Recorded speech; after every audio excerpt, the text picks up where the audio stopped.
सब मौर्य ने फैलाया है। और आजकल के हमारे यहाँ के जो मौर्य हैं उनको वो सम्राट अशोक को पहचानते हैं कि उन्होंने क्या किया है क्या नहीं किया है। दोपहर में गुरु जी ने बताया था कि जो अशोक लाट होता है, 4 मुख वाला जो शेर होता है, वो सम्राट अशोक का दिया हुआ है, नोटों में और पुलिस वाले की टोपी पर लगी होती है।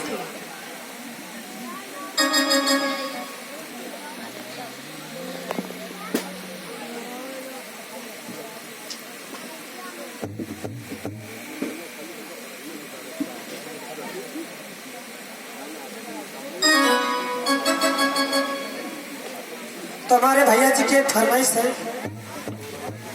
कि एक छोटा सा गीत और सुना दीजिए, बस विराम लेते हैं।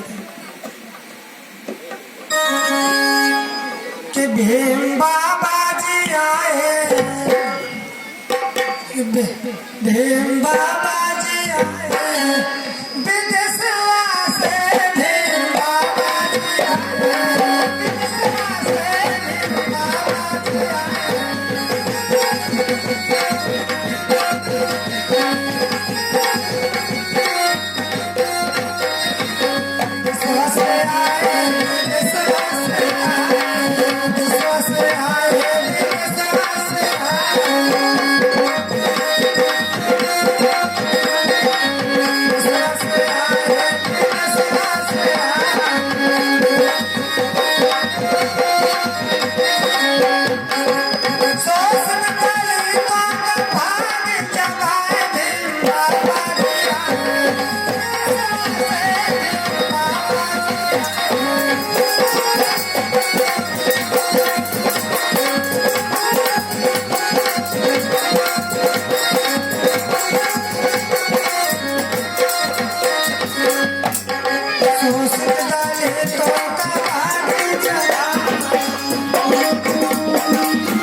जोश में रह जाए, कम से कम अकेले लग जाए, कम से कम भरे जोश में नारा लगा दे।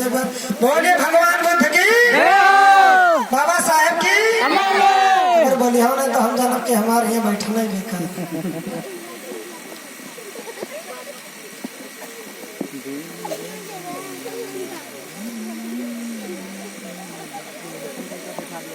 हाँ हाँ ठीक है। अरे हम कोई दिक्कत नहीं, मजा नहीं आदमी को। अरे कोई बात नहीं, आदमी देखो तो आके क्या मैं खेगा अरे मैं खेगा कोई नहीं भैया हो।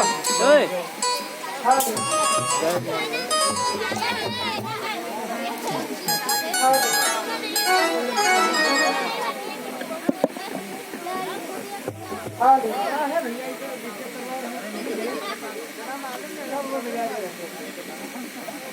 हाँ जी। ठीक है।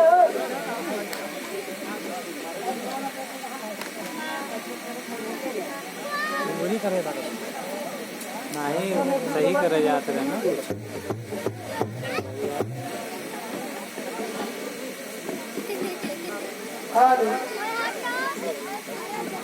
लाओ हो। हेलो हेलो हेलो हेलो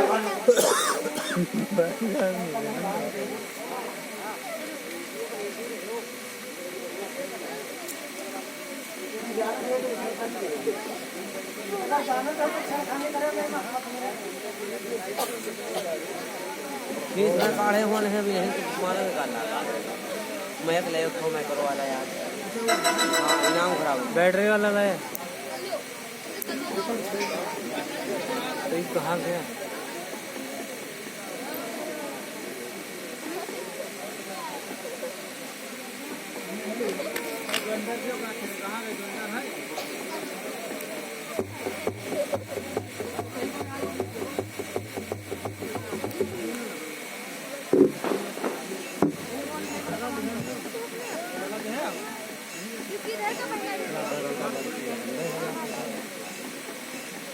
मगर मैं गवा दिया तो हम बोली कुछ हमारा शुरू करो कुछ हेलो हेलो हेलो बस हेलो बहुत बढ़िया आपका कोटि कोटि धन्यवाद वंदन अभिनंदन क्योंकि बदल कर रख देंगे मुकम्मल फिजा जमाने की बदल कर रख देंगे मुकम्मल फिजा जमाने की। अरे हमें तो जिज्ञासा है भीमराव अम्बेडकर के मिशन को आगे बढ़ाने ये मैं लाओ यार ओ भैया बैटरी वाला मैग देते भैया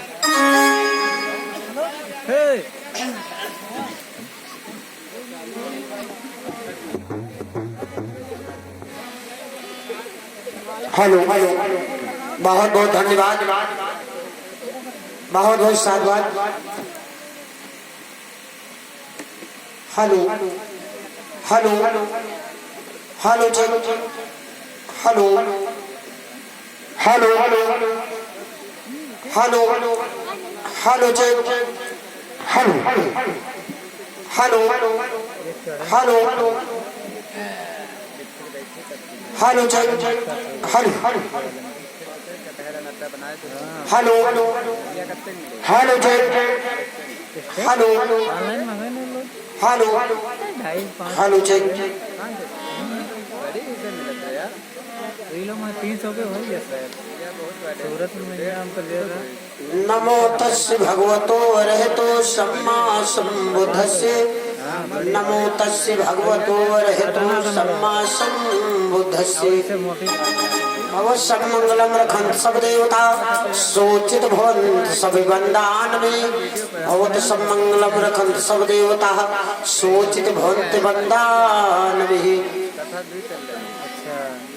बैठ तपस्या बुद्धि जी धरे ध्यान में धीरे सुजाता नाम की एक नारी ले करिया धीरे सुजाता नाम की एक नारी ले करिया तो लुम्बिनी बन सो बन नहीं ए जी कपिल वस्तु सोधाम वैशाली समतीरथ नहीं की बुद्धि नाम सोना भैया वैशाली समतीरथ नहीं की बुद्धि नाम सोना।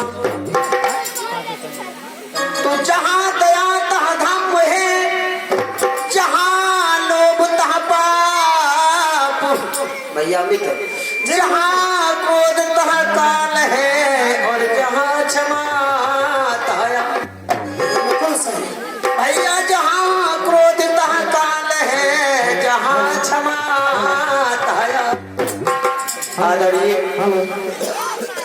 प्यार करने वाले बुजुर्गों एवं नौजवान साथी, नन्हे मुन्ने बच्चे, सभी माताएं बहनें, सभी इस मंच की तरफ से कोट कोट हार्दिक स्वागत अभिनंदन वंदन करते हुए आइएगा सर्वप्रथम भगवान की वंदना और तत्पश्चात आगे की तरफ। भैया Amit ji Guru ji. Hello hello hello hello hello. हाँ, हमारे माननीय रामचारी नेताजी श्री राव खम्हानी जो है, ये भाई इनकी तरफ से 500 रुपए का दान हमारे माननीय अम्बेडकर जयंती में और बुद्ध की कथा में 500 रुपए का चंदा आया हुआ है। माननीय हमारे राम अचल नेताजी की तरफ से लाख लाख साधुवाद है। धन्यवाद। दाया हो भाई मंगल हो। इन धर्मदाताओं को कोट कोट साधुवाद, स्वागत अभिनंदन है। बड़ा है तो बोल बे, बड़ा ही हो तो ठीक है आइए। भैया अमित जी गुरु जी। कि गुरु तुम्हारे चरण की धूल मिले मम शीश, सदा धम्म में रत्न हो मिले यही आशीष। सो गुरुवर तुम मिलते नहीं ए धर्म गंग के तीर, तो बस गंगा पूजता कभी न पीता। आएगा आदर की योग बुजुर्गों, आप लोग चैन अमन के साथ हैं। भगवान बुद्ध की चर्चा को, बाबा साहब की चर्चा को सुने और अपने जीवन पर सुधार लाएं, यही मेरी मनोकामना है। कहना है भैया, ए जनहित के लिए तुमने क्या ना किया, संदीप, जनहित के लिए तुमने क्या ना किया। राहुल के पिता को पाके दिया हो,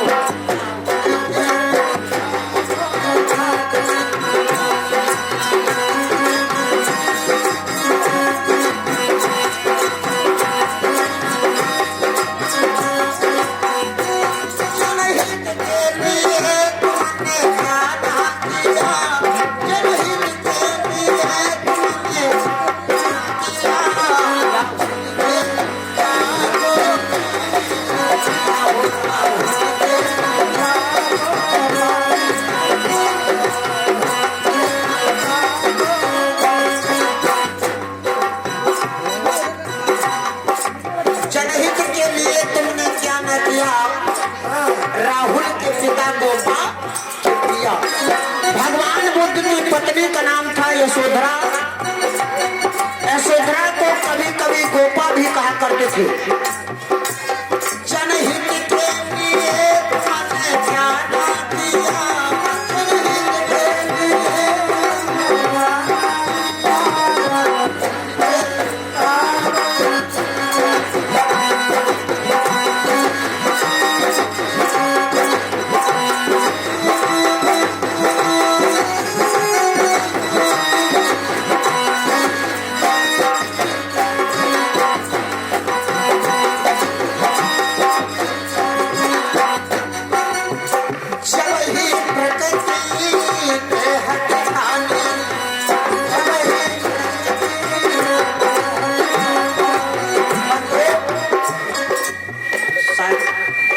जब ही प्रकृति ने हट ठानी। विचार करेंगे बंधु, भगवान बुद्ध के जमाने में एक प्रकृति नाम की नारी हुआ करती थी। वो भगवान बुद्ध के शिष्य, जिसे आनंद कहा जाता है, उस आनंद पे कैसे दीवानी बन जाती है।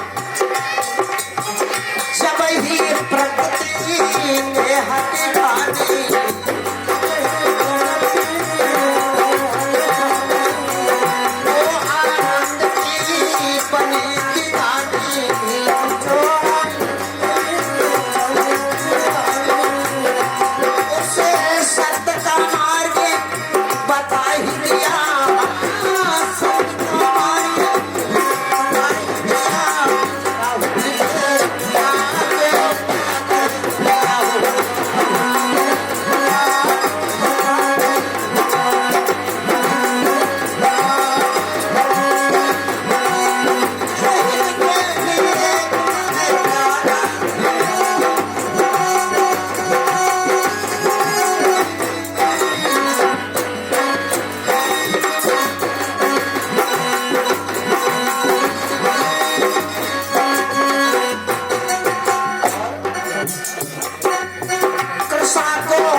सुतल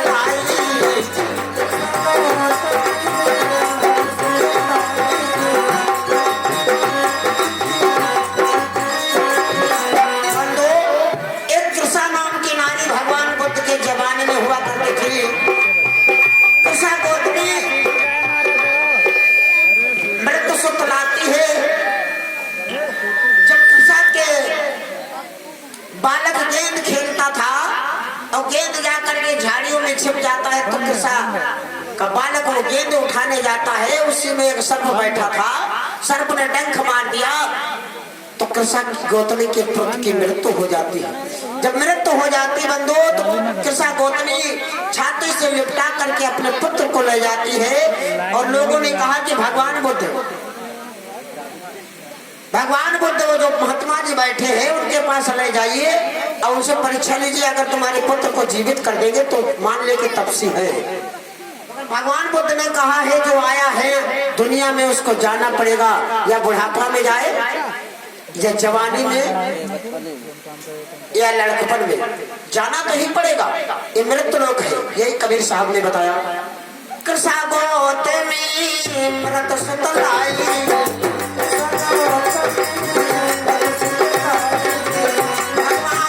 से कहत सुनाई।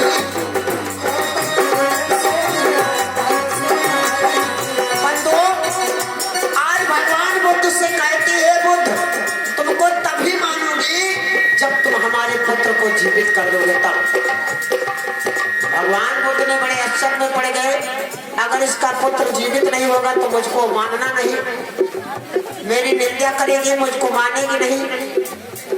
आज कृषा कहती है तुम हमारे पुत्र को जीवित कर दो। ये महात्मा भगवान बुद्ध मुस्कुरा के बोले, हम तुम्हारे पुत्र को तो जीवित कर दूंगा, परंतु तुम्हें कुछ काम करना पड़ेगा। कृषा कहने लगी कौन सा काम है? कहने लगे जिसके घर में कभी किसी की मृत्यु न भई हो, जिसके घर में कभी किसी की मृत्यु न भई हो, उसके घर की थोड़ी सी सरसों, ज्यादा नहीं थोड़ी सी सरसों के दाने लेकर के आओ, हम तुम्हारे पुत्र को जीवित कर दूंगा। तो कृषा गौतमी को ये पता नहीं था कि संसार में ऐसा कोई है नहीं जिसके घर में कोई मरा न हो। कृषा गौतमी दौड़ी दौड़ी जाती है, सबके घर में सरसों के दाने मांगती कि हमारे पुत्र की मृत्यु हो गई। एक महात्मा जी ने कहा है कि हम तुम्हारे पुत्र को जीवित कर दूंगा और थोड़ी सी सरसों ले आओ जिसके घर में कभी कोई न मरा हो। तो लोग भाई दे दुख सुन करके सरसों के दाने देने लगे, कहीं भाई तुम्हारा पुत्र जीवित हो जाए, हमसे अढ़ैया भर ले जाओ, 2 किलो ले जाओ, 4 किलो ले जाओ, कोई कहता हमसे बोरा भर ले जाओ, मगर तुम्हारा पुत्र जीवित हो जाए कोई बात नहीं। साहब कहने लगे हमसे बोरा से नहीं मतलब, न किलो से मतलब, हमको मतलब वही घर की सरसों का है जिसके घर में कभी किसी की मृत्यु न भई हो। भगवान बुद्ध ने यही कहा। तो जिसके घर वो सरसों के दाने मांगती है, वो लोग कहते कि कल हमारे दादा मर गए थे, पिछले वर्ष में मेरी दादी मर गई थी और मेरे चाचा मर गए थे। इस प्रकार से किसके घर में जैसी मृत्यु भई, बेचारे अपना दुख सुना रहे। तो कृषा गौतमी दांतों में उंगली दाबती कहने लगे वो भगवान बुद्ध ने यही कहा था कि जिसके घर में किसी की मृत्यु न भई उसके घर की सरसों लाओ। और मैं जो घर जाते हूँ, जिस घर में भिक्षा मांगती हूँ, वो घर में कोई ऐसा घर ही नहीं जिसके घर में कभी मृत्यु न भई हो। सभी लोग ऐसा दुख सुनाते, तो कृषा गौतमी वही भिक्षा मांगते मांगते परेशान हो जाती है। ऐसा कोई घर ही नहीं मिला जिसके घर में कभी मृत्यु न भई हो। जब कृषा गौतमी ऐसा घर नहीं मिलता है तो कृषा गौतमी का वही ज्ञान आ जाता है, वही भगवान बुद्ध के उद्देश्य से। तो कृषा गौतमी कह लगे मेरा पुत्र मर गया तो क्या हुआ, ये तो संसार में सभी लोग आए हैं, सभी लोग मर जाएंगे, मेरा पुत्र मर गया तो क्या हुआ। तो कृषा गौतमी भगवान के चरणों में गिर गई, वही बुद्ध के चरणों में कि क्षमा करना है बुद्ध, मुझसे बड़ी भूल हो गई, मैं अहंकार में आकर के तुम्हारी परीक्षा लेने आ रही थी कि मेरे पुत्र को देखे कैसे जीवित कर देंगे, मगर आप से परीक्षा से मैंने आप पास हो गए, मैं हार गई। मैं ये नहीं चाहती थी कि दुनिया में जो आया है, ये नहीं जानती थी वो मृत्यु होगी। तो भगवान बुद्ध ने कहा हे बेटी, तुमको तो ये नहीं पता था कि जो दुनिया में आया है उसको एक दिन मृत्यु लिखी है, मृत्यु होना ही है। तो विचार करना मेरे भाइयों, आप लोग सुने होंगे कोई अगर शुभ का काम होता है, कोई बच्चे का जन्म होता है भैया, जो अंधविश्वासी लोग हैं वो जरा कान खोल के सुन ले। कोई शुभ का काम होता है उसमें क्या बोलते हैं कि शुभ है, उसमें सोहर होता, मंगल होता, गीत होता है। भैया बातें बहुत कम करो, बात करना उधर निकल के बात करना।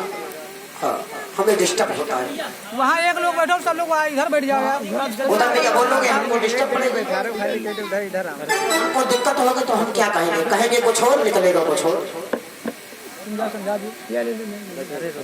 तो विचार करना मेरे भाइयों, मेरी बात पर भैया आप नाराज मत हो, क्योंकि मेरा हाथ जोड़ के निवेदन, भाई शांति से बात कर लो, एकांत में जाएगी आराम से। तो कहने का मतलब यह है, जब कृष्णा गौतमी को सरसों के दाने नहीं मिला तो कृष्णा गौतमी भगवान के चरणों में गिर गए कि हे प्रभु मुझे माफ करना, हे बुद्ध मुझे माफ करना, आपके उपदेश से, आपके संदेश से मुझे ज्ञान प्राप्त हो गया कि दुनिया में जो आया है उसको जाना पड़ेगा।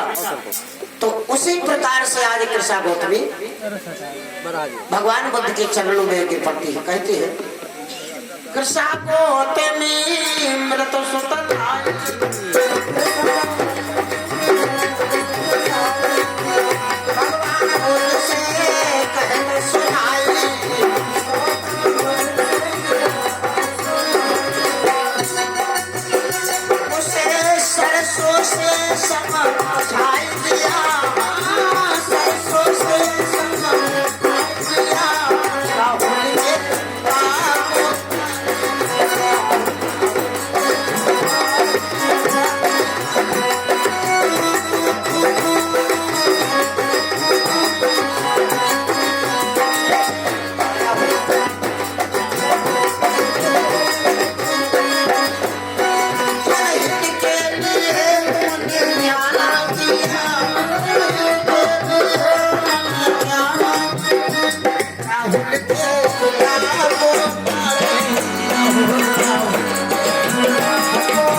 विचार